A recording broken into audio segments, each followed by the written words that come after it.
1 week after a shooter killed 49 people and wounded 53 others at an Orlando nightclub, the FBI created a firestorm when it released partial transcripts of the calls between the shooter and negotiators during the 3-hour standoff that early Sunday morning.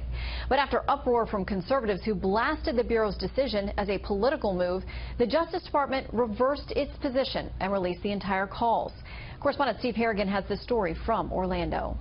Partial transcripts released by the FBI give a detailed timeline of phone conversations between the killer and authorities during the massacre. The first call to 911 comes 30 minutes after shots are fired. "I let you know I'm in Orlando and I did the shootings." 10 minutes later, there are 3 calls between the killer and police crisis managers.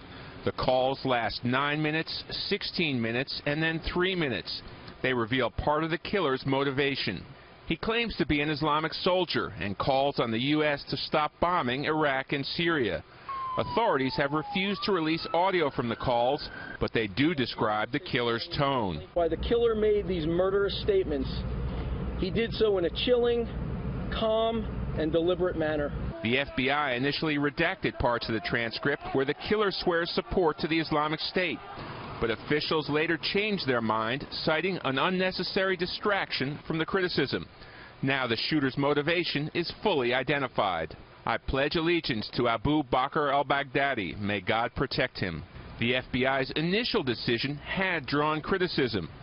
House Speaker Paul Ryan tweeted it was preposterous. "We know the shooter was a radical Islamist extremist inspired by ISIS."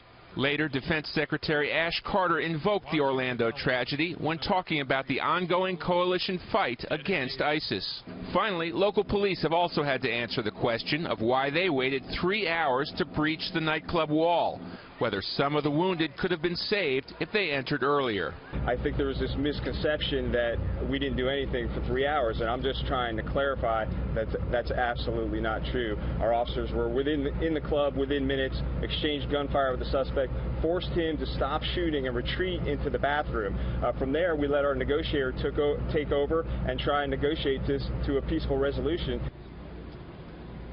The killer told police that he had put suicide bomb vests around several of the hostages, making a forced entry even more risky. Shannon? Steve Harrigan live for us in Florida. Thank you, Steve.